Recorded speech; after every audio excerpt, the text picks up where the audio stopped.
The Quran's true message is not blind imitation. It rejects hero worship, personality cults, and every form of external authority. It calls you to awaken the hidden intelligence within, the living conscience, the light of awareness that speaks inside you. The Quran is not a book of praise for people of the past. It is not a record of old stories. It is a mirror, showing you your own mind, your soul, your inner conflicts, and your potential for peace. Its real topic is the self, the psychology of human consciousness. It offers the formula for inner balance, a guide to the system of your mind and heart. But within us live many idols, the idols of ego, fear, jealousy, ignorance, and pride. These are the walls between you and your own intelligence. When you worship ideas, personalities, or traditions blindly, your ability to think begins to die. Blind imitation is a disease, a slow poison that eats the roots of awareness. It turns living minds into borrowed echoes. The Quran calls you again and again. Think, reflect, question. Do not walk on borrowed crutches. The power to reason is Allah's greatest gift to mankind, a gift the Quran calls al-Qasar. To worship any form or personality is to rebel against your own divine potential. The voice of your conscience is the voice of Allah. To deny that voice is to turn away from God within. True faith is not blind belief. It is to live with an awakened mind, a conscious reason, and a living conscience. Idol worship is not limited to stones. It happens every time we believe without reflection, follow without thinking, or silence the questions born within. Every unexamined belief becomes an idol of the mind. The Quran calls you to break these idols, to see reality without any religious lens or agent. When the inner idols fall, love becomes pure, service becomes selfless, and peace begins to live within you.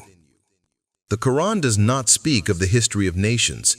It speaks of the inner map of man, the rivers of desire, the storms of doubt, and the gardens of the heart where peace dwells.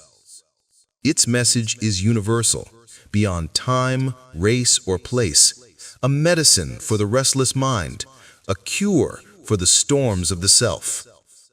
In this inner philosophy, Muhammad is not just a man of history.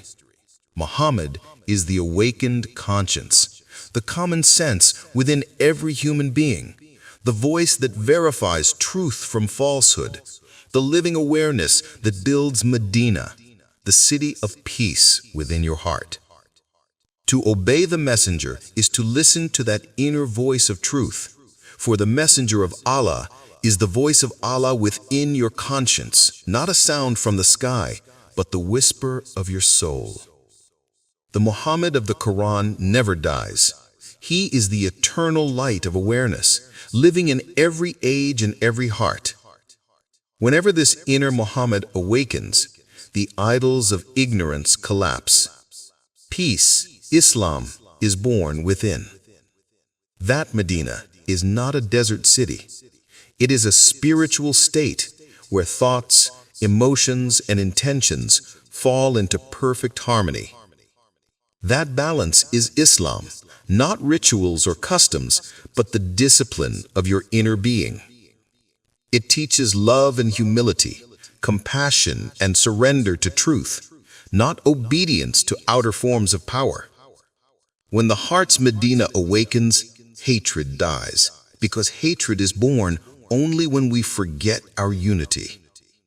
To awaken Muhammad within is to awaken the universal consciousness, the one reality present in all of us.